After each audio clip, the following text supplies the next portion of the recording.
ሰባት የዳርክ ሳይኮሎጂ እውነታዎች። አሁን የምነግርህ በደንብ አድምጠኝ። ምናልባት ምርጥ ጓደኛ፣ ፍቅረኛ ወይም በጣም የምታከብረው የቅርብ ዘመድህ አንተን ለመቆጣጠር በየቀኑ የሚጠቀምባቸው የጨለማ ስነ ልቦና ዳርክ ሳይኮሎጂ ዘዴዎች ቢኖሩስ? ሳታውቆ አእምሮ ውስጥ ገብቶ ፍላጎትን ሰርቆ እና እንደ አሻንጉሊት እየተጫወቱብህ ቢሆንስ? ዛሬ የምናያቸው ሰባት ዘዴዎች ጨዋታን ይቀይሩታል። እነዚህ ዘዴዎች ማወቅ ሰዎች እንድትጠራጠር ሳይሆን ራስህ እንድትጠብቅ ነው። አንተ መጠቀሚያ አይደለም፣ አንተ የራስህ ህይወት መሪ ነህ። ይህን ቪዲዮ እስከ መጨረሻ ካላየህ ነገም የሌሎች ሰዎች መጠቀሚያ መሆን አይቀርም። ተዘጋጅተሃል? ወደ ጥልቁ እንግባ። ሰብስክራይብ ማድረጋችሁን አትርሱ። ላይክም አድርጉ እንጂ ይህ ቻናል ዝም ብሎ ተራ ቻናል አይደለም፣ ቁም ነገር የምትማርበት ቻናል ነው። ወደ ትምህርቱ እንግባ።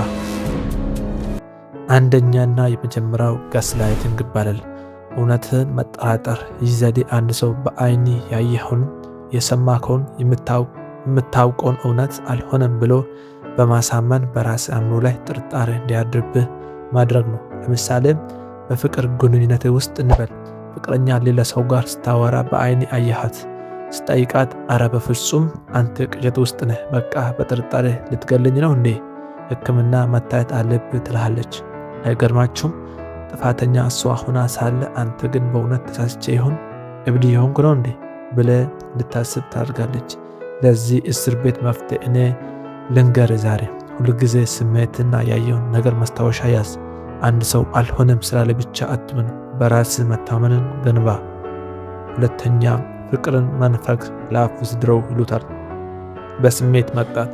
የምትፈልገውን ነገር ካላደረክ ወይም ካልታዘዝክ ያ ሰው የነበረውን ፍቅርና ትኩረት ነፍጎ እንደ ባድ ያደርጋል።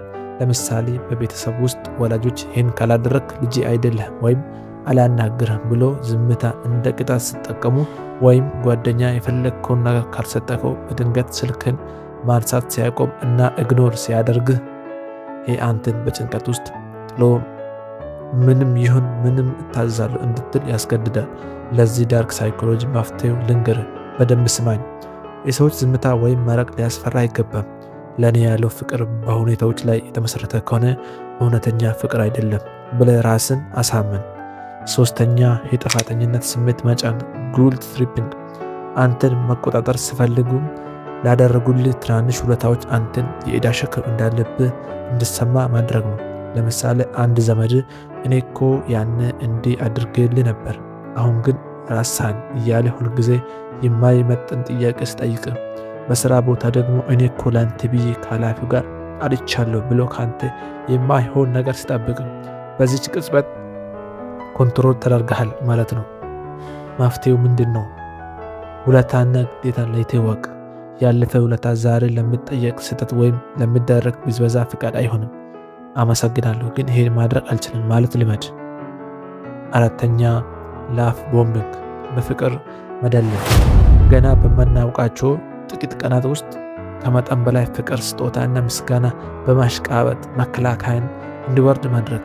ለምሳሌ አዲስ የፍቅር ግንኙነት ስትጀምር ይህ ሁሉም ሰው ስህተት፣ ያ ሰው ገና ሳያውቅ አንተ ልዩ ነህ፣ ካንተ ውጭ መኖር አልችልም፣ ህይወቴን ቀየርኮ እያለ ሲያማክሽ ዓላማው አንተን በስሜት ሰክረህ ጥንቃቄን እንድትዘናጋና የፈለግከው እንዲያደርግ ነው።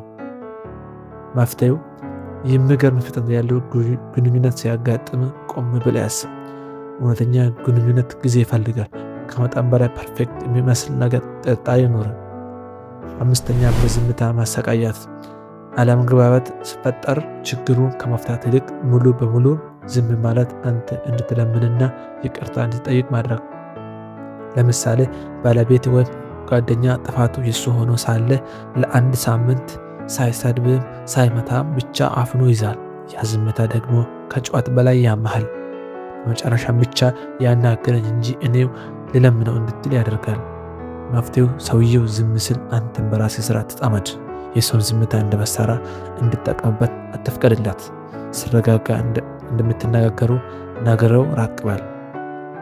ስድስተኛ ትራንኩሌሽን፣ ሶስተኛ ሰው ጣልቃ ማስገባት። በአንተና በዛ ሰው መሃል ሶስተኛ ሰው እውነተኛ ወይም ምናባዊ በማምጣት ቅናት ወይም የውድድር ስሜት እንዲሰማ ማድረግ።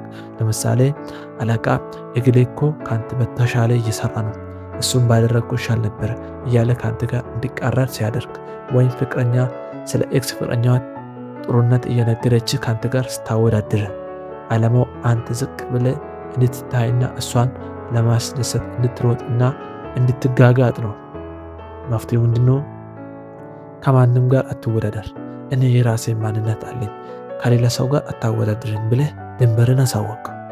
ሰባተኛና የመጨረሻው የማስታወት ዘዴ አንተን መምሰል፣ የበግ መለያ መልበስ ማለት ነው። አንድ አጭበርባሪ ሰው ለአንተ ቅርብ ለመሆን ስል ያንተን ፍላጎት፣ ያንተን አነጋገርና ባህሪ ሆን ብሎ መግዳት። ለምሳሌ አንድ አዲስ ሰው ተዋውቀ እኔ እኮ ቅንጭብ አሳ መብላት እወዳለሁ ስትለው ኧረ እኔ ብልሃል።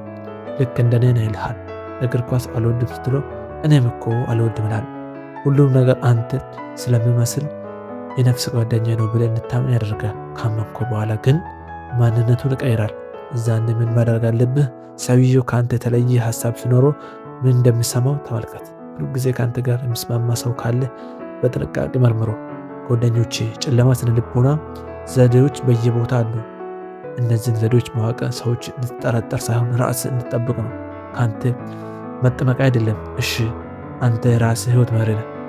እስካሁን ያየናቸው 7 ነጥቦች አንተ አዲስ ከሆኑ ወይም በህይወት አጋጥሞ ከሆኑ ኮሜንት ላይ ንገረኝ። ይህን ቪዲዮ ለምትወደው ሰው ላክለት። ምክንያቱም ሳያውቀው እየተበዘበዘ ሊሆን ይችላል። ያስታውሱ፣ አእምሮን ካላጋ ሌላው ሰው ይነዳዋል። ንቁ ሁን፣ ጠንካራ ሁን። በሚቀጥለው ቪዲዮ እስክንገናኝ ቸር ሰንብቱ። ሰብስክራይብ ማድረጉን አትርሳ።